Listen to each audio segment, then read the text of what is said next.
Oh yeah, let me introduce the talk, man. Yeah, this is Banksy. We have Milk in the House and Active Mind. We're doing a 1 hour talk with a hard cut.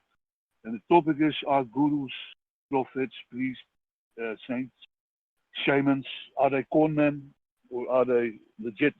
Can they be legit? And what are your thoughts? You guys can start giving your idea on it, maybe. I think the first thing that comes to my mind is that regardless of whether there are any real gurus or not, and I guess we have to define first what we mean by guru. Like, I'm guessing guru means in some sense someone who knows something.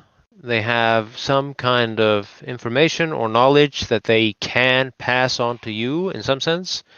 And it's something rare, not easily found, or it's not accessible easily. Yeah, Yeah. not like Most. if it's not rare, that would be saying everybody's a guru, and if everybody's a guru, then that would be that wouldn't undermine what the guru has to offer, but it would mean that the more people or sort of the bigger percentage of population that are gurus, Yeah. the less special this knowledge is that they have. And obviously, if everybody's a guru, then in some sense, nobody is a guru. You know what I mean? If everybody's a guru, then there is nobody to sit on No, the that's pedestal. not that's not what I mean. That's not. I mean the how the way they what the experience they had. Yep. It's not easily accessible. You know, that's what I mean. Uh, yeah, but I think we're talking about the same thing. I'm basically what I'm saying is if everybody were had the Until information of the guru, then nobody would be the guru in the sense that this they have this special knowledge that nobody else has. yeah, it's not exclusive anymore. It's Yeah, yeah, yeah, yeah, yeah. it's not. Yeah, it's about exclusivity. It's about something which is sought after, not easily gotten. Yeah. And the guru or the priest or the saint or the prophet, they claim or people believe that they have that thing which others can't easily get, Yeah. whatever it is. It can be knowledge, it can be the presence, you know. So we've established in some sense what a guru is. The guru is in some sense the guru having something usually beneficial to impart, to share. Yeah. It is something which is not detrimental Yeah, yeah, yeah. in a way. So if you connect it back to rationality, so the reason why people, according to them, believe a prophet, saint, or guru, or follow them, Yeah. has a rational basis. They expect to gain something good for them, which they couldn't get somewhere else. Then again, you have to put this into context also. So if we imagine somebody that is capable of cursing somebody, so imagine a guru that is capable of cursing somebody and killing them with a curse, then that would be obviously detrimental to the one receiving the curse, but could be Yeah, beneficial to you if you are killing your enemy. So yeah. it's it's Again, it's aggression from the perspective of the receiving party and the sender. yeah, but Same thing. can be good for you and can be good, say, if you are killing somebody like I don't know, Hitler or Stalin or some serial killer like mass murderer. Yeah, So it's not necessarily exclusively about beneficial things, but it seems to be more about exclusive, like power maybe. So beneficial sometimes, harmful sometimes, power and knowledge, I would say. power and knowledge.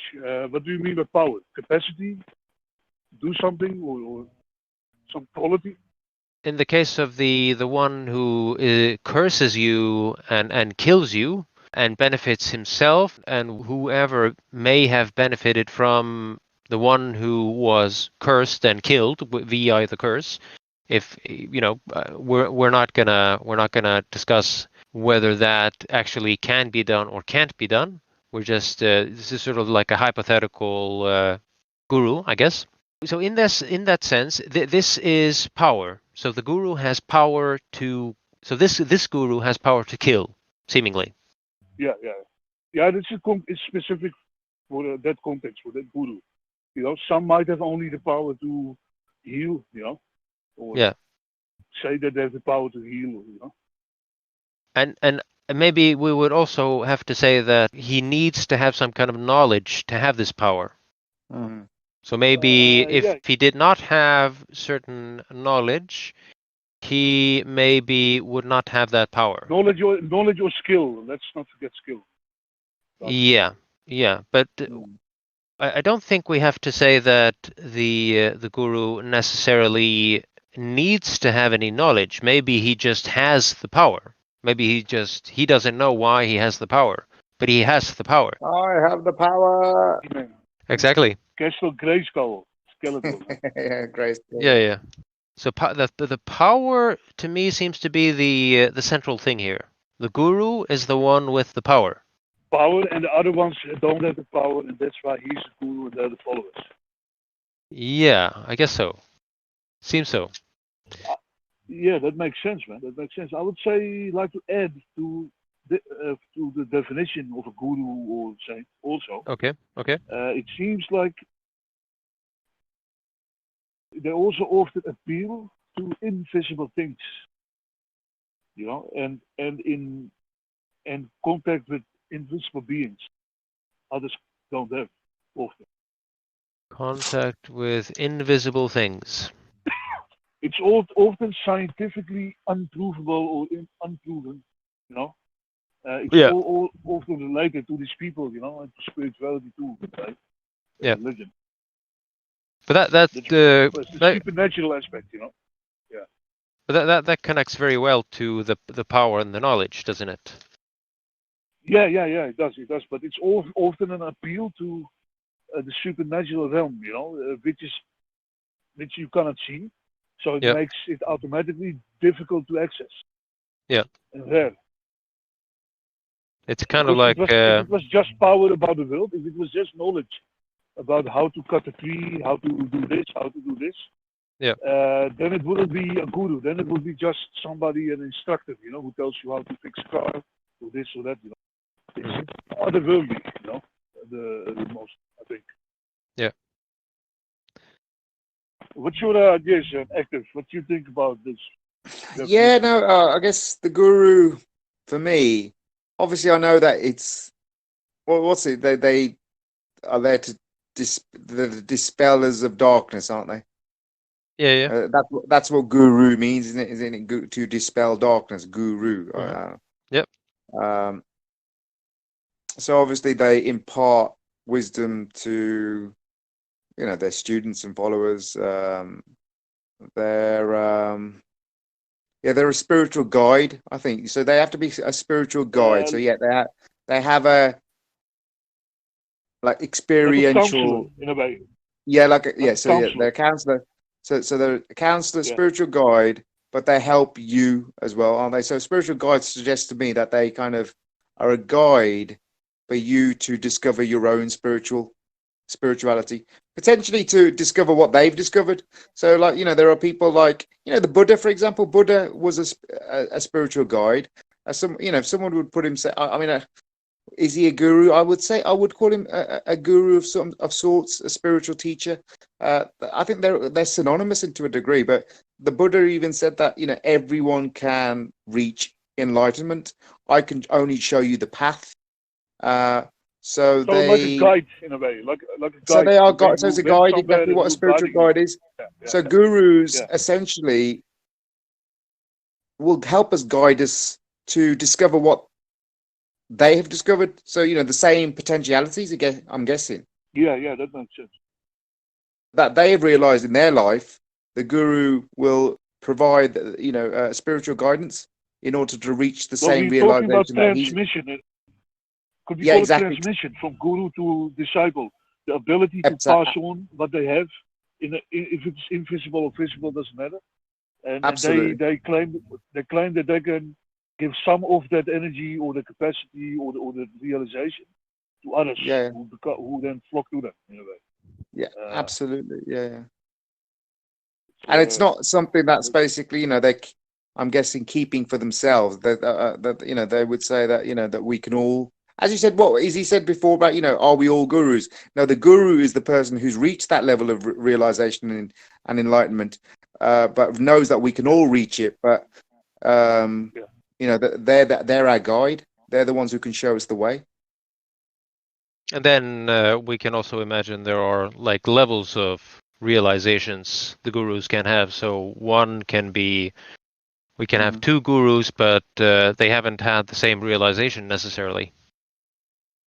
Yeah, absolutely. You can have different kinds of realizations, powers, energies, words of wisdom. So it can be. It's pretty subjective in a way. It's not objectively the same thing, or is it? All those people that they have. I think we should think of it just like ability to do math. Understanding math, doing math is a skill. And to be really good at it, you have to practice it. And I think this is in some sense no different. These are just abilities that the human body, mind, has certain abilities, potentials. Some seem to be sort of more predisposed or less predisposed for whatever abilities, and they can maybe more easily train themselves into these abilities to sort of acquire them. And I don't think these are any different to mathematical abilities or any other ability in the sense that it's just something that exists as a potential. And if you find a way to train it or tap into it, then it's just a question of, interacting with this new ability, trying it out, see how far you can take it. And if you can systematize it, you can teach someone else to do the same thing. Yeah, like any skill you would have. Like any skill. I think so. Yeah, like any skill. Yes, that makes sense because they often have teachings and they often give.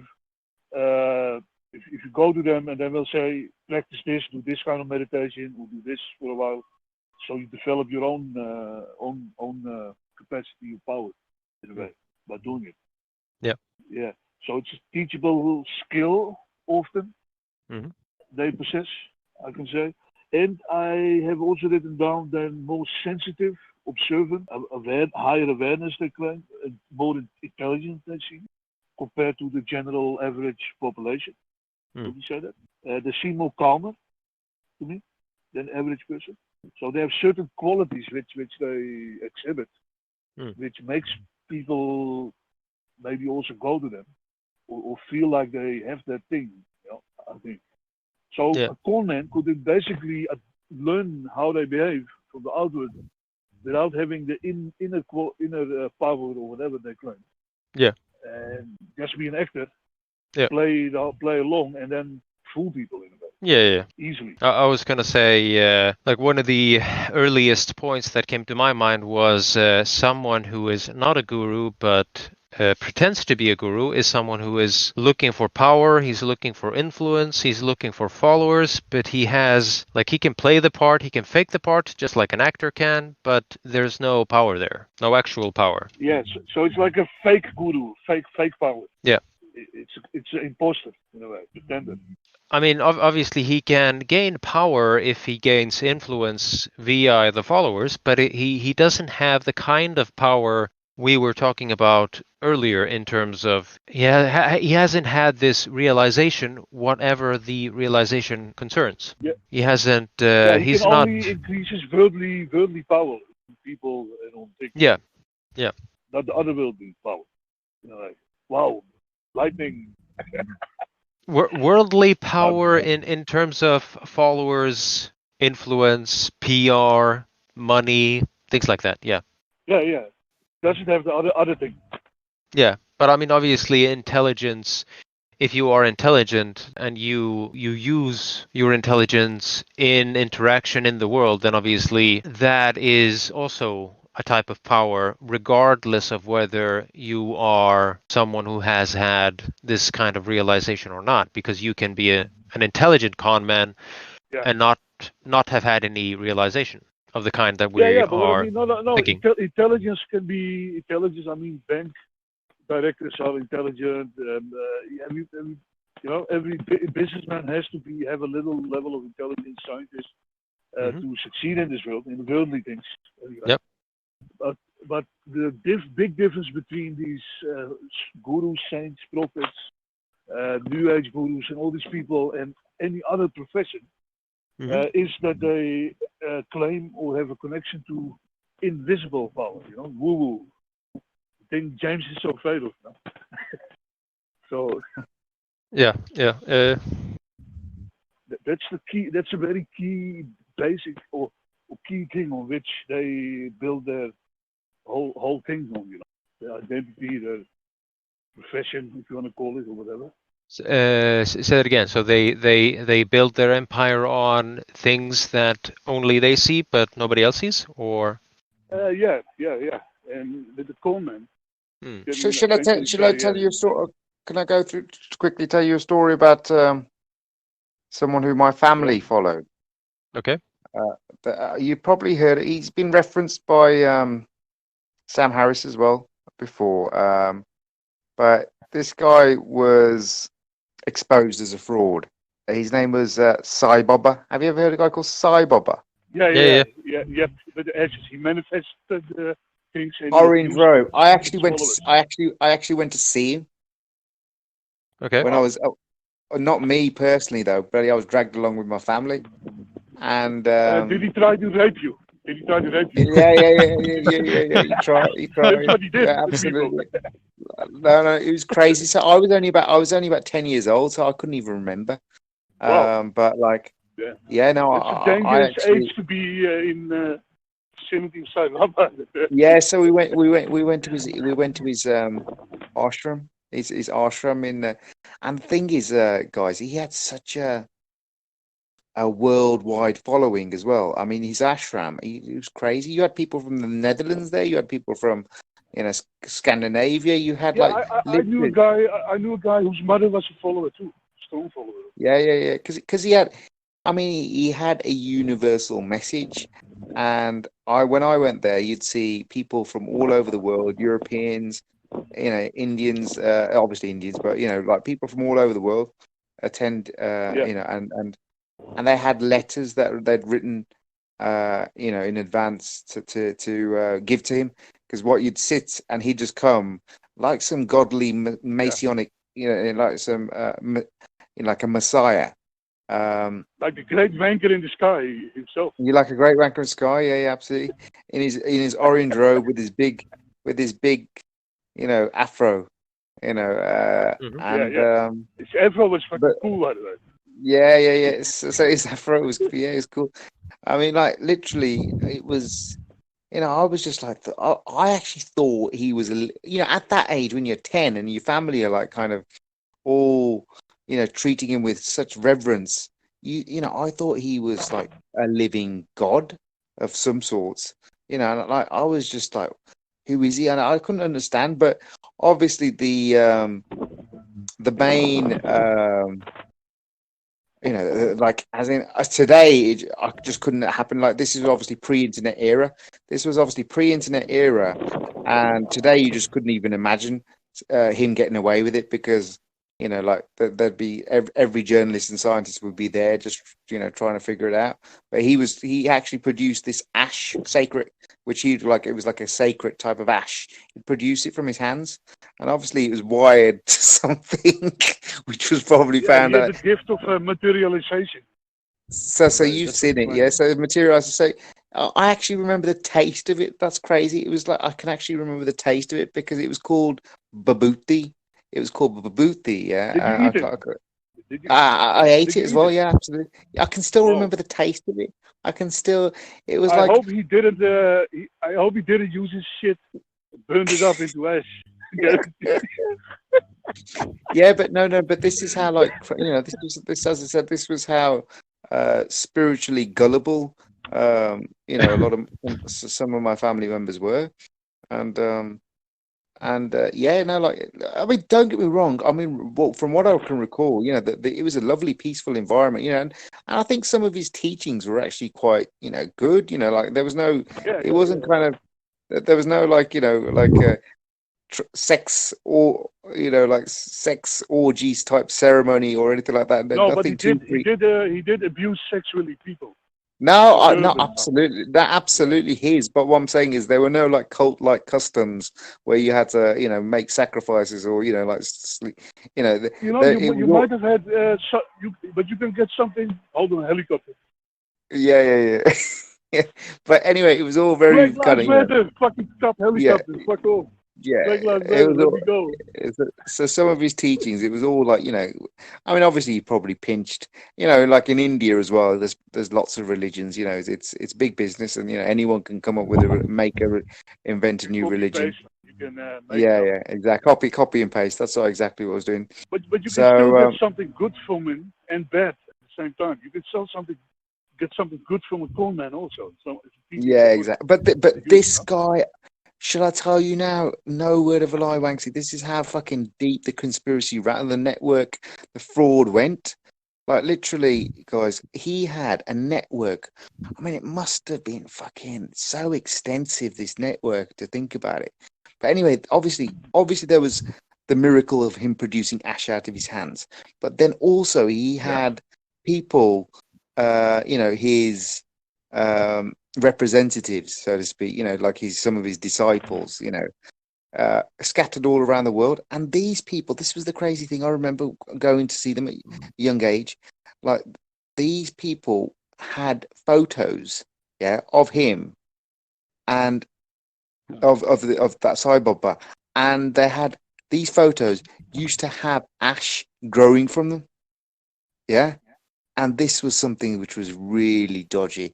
It must have been some conspiracy where you go and see, and these photos used to kind of have ash growing from the actual picture frame, for like the actual picture, Wow. the body of the picture, and it was him, and of the glass frame, and I was thinking, no, and Wow. and they'd show us photos, and there was one in Leicester, so they must have had these plants, these, as I said, the fraud must have been so extensive. Like, obviously, it must have been because he was wired. He would have had some kind of contraption that would, in retro, thinking about it, because I've only recently, kind of looked back on it, and I can't find a documentary. There must be a documentary that must have exposed his fraud. Yeah, But I've seen one on Dutch television. Dutch guy with it. but then I mean, he pretty much he was able to hoodwink like millions of people, millions all over the world. So this is why I'm ultra. Even with Satguru Wangsi, like I listen to him. He doesn't claim anything supernatural, which is a good thing. I listen to him. He seems the real deal. No, he does. But He does claim supernatural. but I do. I do sometimes, I am far more skeptical, after, especially, growing up, and then, seeing a Sai Baba guy, and he kind of pulled the wool over millions of people's eyes, like, and was able to get away with it for years. So yeah, that's the story. So, he's an example of a guru who basically did a proper good con job on. Yeah, and then we come to the question: how can we measure or decide empirically or with real proof if a guy like that is legit or a con man? It's either one A or B. Can't be both. Exactly. So how do we do that? You remember the Gary Weber guy? Yeah, with the DMN, the default mode network. Yeah. So he, in a lecture on the DMN, showed 4 or 5 minutes EEG reading of his brain. Yeah. sort of the basically he explained it in terms of selfing versus not selfing. So the brain was selfing or not selfing. Yeah. And you could see like blue lines going down, that was not selfing, and red lines going up above the sort of some line, and that was selfing. So red represented selfing, blue lines going down represented not selfing. Yeah. So what does that mean? Not selfing. Sorry. So he was talking about something I think we have discussed before, which is this idea that there are these nodes in the brain that have been discovered have something to do with the phenomenal self. And if you turn them on and off, you can turn off self in relation to time and self in relation to other, which means if you turn one off, you completely lose sense of time. There's no time. The experience, supposedly, I've never had this experience, an experience of something like there's only now. There's no future, there's no past, there's only the present. Wow. And the other experience, no self and other, is basically non-duality. Yeah. So you turn that off, no duality. Yeah, you become what there is. You become one with everything almost. Yeah. Yeah, of course. Yeah. What is a node in the brain then? Actually, I know neurochemicals. What's a node then in the brain? It's basically a change in the way of self-perception, I think. You know? Yeah. The I, how you experience the I yourself, that changes. Can you guys see this picture I posted in general? Yeah, I know that picture, man. I've seen it many times. So this is basically minute 19 and 51 seconds in a video called The Default Mode Network and End of Suffering by Gary Weber. And there you can see the green and yellow nodes. The yellow nodes in the middle, they are the self and other and self and time nodes I was speaking about. I heard of this, yeah. Yeah, it's a video that's crossed my path, but I never watched it, but I'm going to watch it. So this you can supposedly empirically measure. You can see if someone is selfing or not selfing by doing something with an EEG, I guess. Yeah, you can maybe meditate and then measure the brainwaves. See what happens. Yeah. Or when they're doing the guru thing, when they're creating the guru thing, the activity or whatever in crowd, you can measure it maybe with this method or model. And it can maybe explain some of it, maybe not everything. But it is at least one thing which might be beneficial to test the powers of a guru or whatever, some part of it. If a guru has no self, like if he can do this, then it would seem to me he is definitely legit in some sense. He's legit in that he has this ability. He can turn off the sense of self. It depends on how. Maybe a lot of people do this automatically, some part of the day, maybe. You can only say it is special skill if it is really rare and uncommon. And for that to know, you have to measure a lot of people, during a lot of activities. Yeah. To really be sure. But obviously, if we're talking about all kinds of different powers, then you would have to test each power.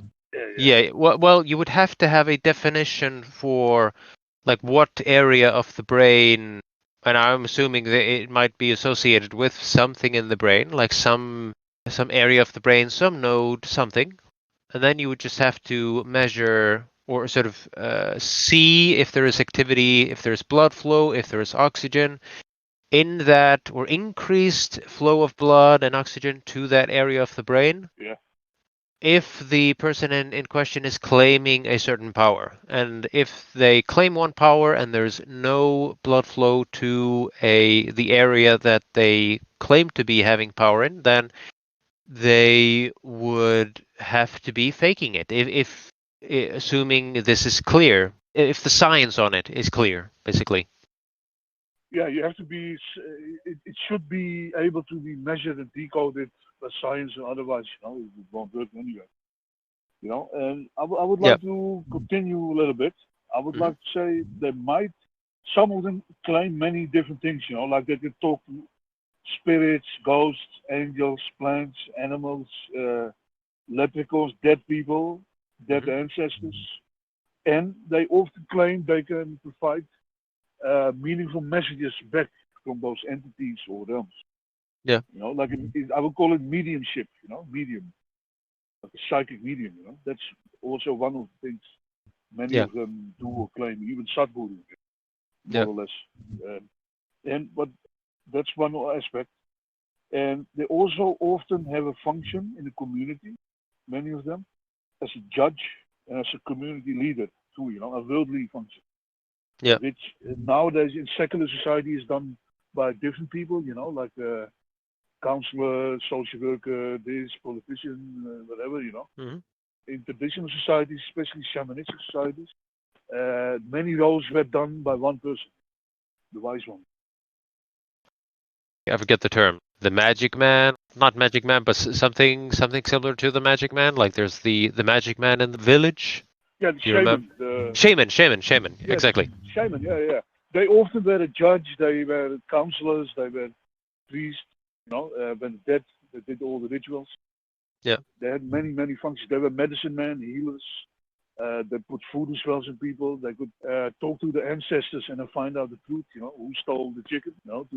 They had a function of cohesion, keep the community together. In a way. Yeah. So that's also a big aspect of Buddhists. The positive aspect, let's say, these people. The priest, the wizard, the witch, the shaman, the judge. Yeah. All in one. Nowadays, it has become the scientist. He has replaced a lot of those roles. Yeah. Everything what the scientist says is sacred now. Holy, you have to believe it. Or you will get, you have to believe what the WHO says. They have replaced the guru with the science they claim, with the use of science to claim authority and truth. Yeah. So they've done that a little bit.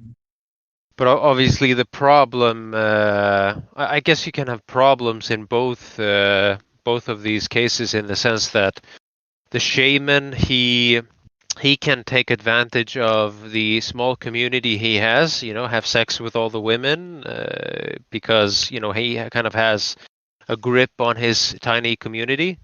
And in the case of WHO and sort of larger organizations, they can, China can have them by the balls because, China is a powerhouse, and if the guys working for the WHO want to keep their jobs, they have to sort of appease the powers in the world if they want to sort of cooperate. Dicks to move ahead in this world. Yeah, something like that. And sometimes you have to bend over too. Yeah. Take it in the ass. Otherwise you won't get ahead. Like in Hollywood, Hollywood. Yeah. And the music industry. Yeah. Entertainment industry in general. Man. Yeah, that makes sense. Man. I want to move on to conman. Okay. Definition of conman. I written down like it's like a deceiver, a parasite, a liar, bad morals or bad ethics, let's say, and it takes advantage of others by using lies, mostly. Mm-hmm. And the conman's trick only works if the people, these conmen, fall for the script, if they believe everything he puts out there, then he has their mind, and he can con them forever, like the Sai Baba guy did. Yeah. So one thing that confuses examples of guys like this, I remember reading in a book by Robert Bruce, Mystic. He said once upon a time he was doing practices while he was doing these kinds of scans where you're scanning body parts, scanning your own body parts. Yeah, what you talked about, what I've been doing. Yeah, kind of like this energy work, but where you you put attention on your toe, and then you imagine stirring, like a stirring action in the toe, or you imagine moving a ball inside the toe, up the toe, down the toe, or something like that. It's like auto-suggestion almost. Well, whatever it is, he was doing it in a room, and he had Sai Baba, or some he had what looked like Sai Baba appear in his room, and he supposedly at that time did not know who Sai Baba was. Wow. And I had Osho appeared, but I knew who Osho was. Yeah. Makes sense. Yeah. And basically, when he he had Sai Baba supposedly appear in his room, and Sai Baba, the Sai Baba that appeared in his room looked approvingly at what he was doing with his toe, and supposedly said, yeah, keep going, you're on the right way, and then he poofed. Mashallah. Evet. Go on. Yeah, go on, my son. And interesting because he didn't know him. How did he manifest? Well, he claimed, but the story isn't done. So he basically told his mom about this, and then his mother got a picture of Sai Baba and asked him, "Was this the guy you saw?" And he said, "Yes, that's the guy." And what it sort of occurs to me that he had known about this guy through his mother, but had forgotten. So he had like maybe seen the picture, maybe, but had consciously forgotten about it. That's one, like that seems to be the likeliest interpretation, since his mother was familiar with him. But even if his mother had not been familiar with him, he obviously could have, seen a video or seen a picture or something and forgotten about it. Like, I mean, how many sort of gurus have we seen once? A lot of shit, Yeah. So this doesn't clearly mean that Sai Baba, in sort of the actual Sai Baba, sort of his consciousness, his personality, contacted him. It sort of I'm more inclined to say that. I am more inclined to say that he just manifested his subconscious mind manifested something similar to what your mind manifested with Osho. Yeah. But he wasn't aware that he already had seen it. That's different. He thought he came to him without any prior knowledge, a priori, But that's a major difference. But to complicate this even further, I have heard a different story, and I guess by sharing these kinds of stories, I could be sort of I could be promoting people. I could be promoting gullibility, I suppose. But it's well, I mean, it is entertaining and maybe we want to entertain these kinds of possibilities. So basically, I've read a story about another guy whose name, I don't know if I remember the guy's name, Lahiri Mahasaya. So Lahiri Mahasaya is a guy that is written about in Paramahamsa Yogananda's book, which was a yogi in the somewhere in the 1900s. And this guy Lahiri Mahasaya, he supposedly, as the story goes, appeared to someone and healed them remotely. So he was in a different country in India, and he supposedly appeared to someone in England, supposedly healed them, and then disappeared.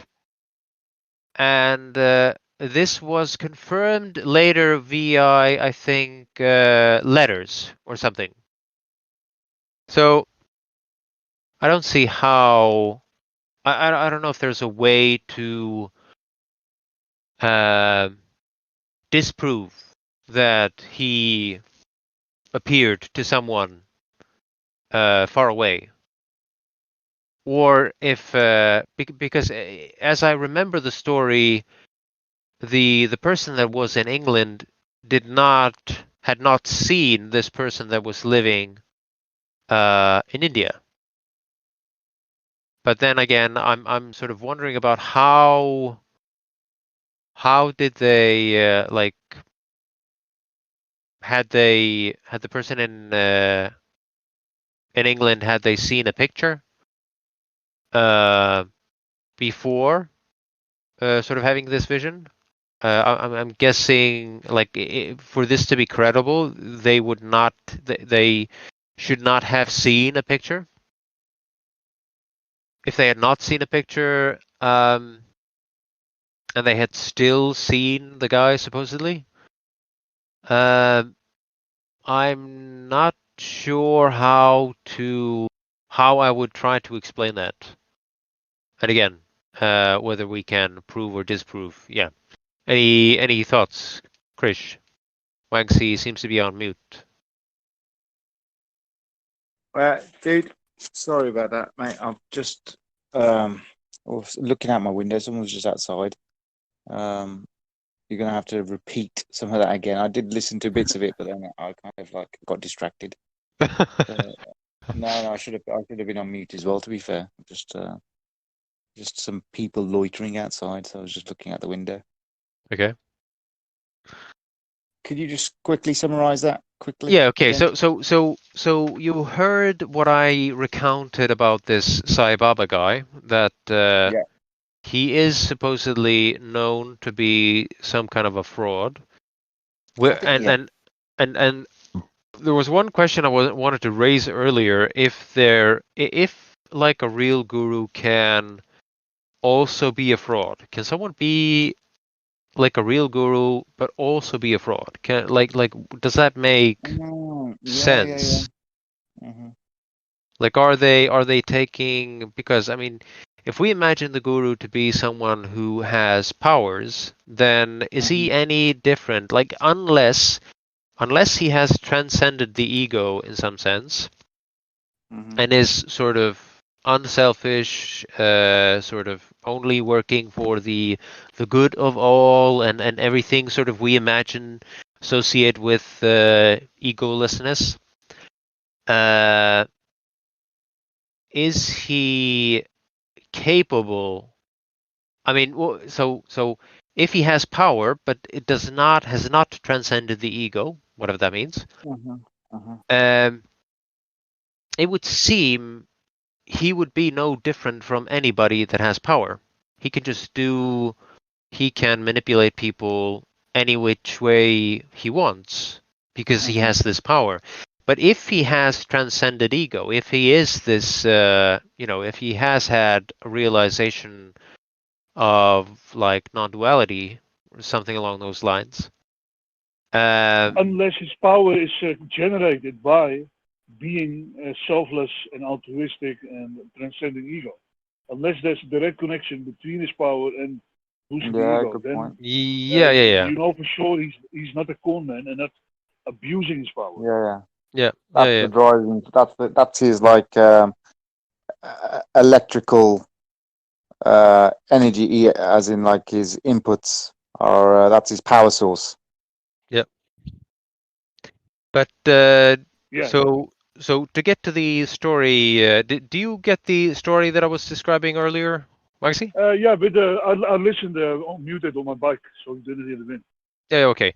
So I'm gonna go quickly over it for Krish. So basically, similar to the story he could of be a real guru and still be. Say again. Yeah. He I could was be a trying real. to resume. You basically what you came to was like the guy who manifested in England to the other guy. Yeah.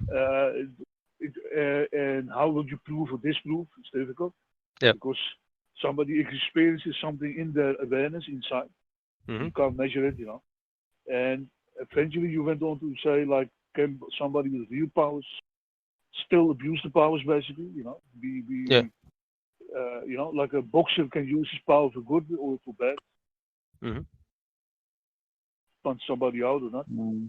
Yeah, go ahead, man. Yeah, I think that's what you basically said. Do you know what? It would be interesting to see how that guru, let's say, for example, a real guru, would, like how they would engage with a very convincing fake guru. Be interested to see how Sai Baba battle of the would. gurus, Yeah, exactly. The battle of And the hence, gurus, when you say fake if versus they, real, and who's real? yeah, I mean, no, but also, that. But then, the guru who is enlightened, who's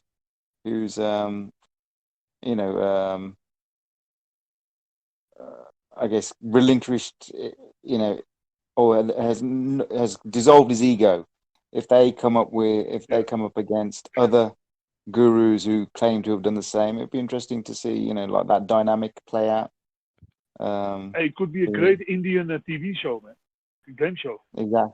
Would ego play a part? It'd be interesting. Absolutely, exactly. If you had all of them, stick 10 of them. I mean, it'd be interesting to see, what the dynamic would be. Exactly. See if the ego plays a part. Measure their brain and I try to bribe them with a lot of money or sex to see if they go for it. Yeah. Secret with hidden cameras. They may say that I have the truth and you have the, you ask them all a question and say, right, what, like. Because I remember. Yeah, the last guru standing, man. Yeah, the last guru. Great fucking game show. I would watch it. No, but you're right, because these gurus are sometimes they're all kind of working in isolation, aren't they? But and to see that, have a kind of they all have their flock, and they exactly. all claim certain they all have their flock. The brain was the flock in the village, and nobody touched them. Exactly, but have a guru type Royal Rumble going on, like and just see, as you said, which who's the real deal. The guru busters instead of myth busters. By the way, we all over the world and test these guys. By the way, we have 5 minutes left. Yeah, exactly. Yeah, so I want to put in one joke, man, before I forget, man. Yeah. I have a test created to see if a guru is real. I will follow him, and it's as follows: if the guru in front of me, without any help, and with a scan of his stomach from forward, he does it. To see what's in his stomach and anal cavity and shithole. If he can manifest a piece of gold, a diamond, straight from his asshole, and I can see it, and I test the gold and diamond for purity, and it's real, then I will believe he's a real Buddha. That's my test. This is he must pretty. be able to shit gold. He must be able to shit gold, Then I'll believe him. He must poop to gold. There are stories of what one story one of my yoga teachers told me was of someone who was able to turn himself into a heap of sand in front of his student. And then supposedly the student put his finger into the sand and did a stirring motion. And then when the guru supposedly manifested back into human form, there was a distortion in his body because the student had disturbed the sand, as the story goes. There are all kinds of these sort of stories. Hard to believe, obviously, stories. Supernatural or supernatural. Almost, yeah. Yeah. That's what I'm saying. It's all the key. Supernatural is key to most of these people. And, it seems something invisible will always come up, which is not easily proven. somehow. And this reminds me of another story that I read in Carlos Castaneda of someone who disappeared in a body of water. So he went into a body of water and then he disappeared. It sounded like he became the water. Yeah, like he dissolved into it completely, merged with the water. Yeah, I read some Carlos Castaneda too. They were fun books to read. Yeah. But I mean, anybody can make something like that up. Also. Yeah, of course. and he did this weird. He had this weird kind of yoga, he used to do. Yeah. I've seen that too, with his followers, because he was a real cult leader. Yeah, he had followers. Yeah. I think he didn't he settle, like he quit with 2 or 3 women somewhere? Yeah, they all seem to have a sexual appetite, a big sexual appetite. Yeah. Is that part of the guru? Some are ascetics. Some claim they never have sex. Yeah. And it depends, what style what kind of style they adopt, in this case. Does that have to be a bad thing if the guru wants to, have sex? That's a good fucking question, but it depends. One thing I also wanted to maybe get in here, if you are testing a guru, one thing you could do, you can spend a lot of time with a person to get to know them. And they can spend a lot of time with you to get to know you, to see if you are the worthy student, and you to test them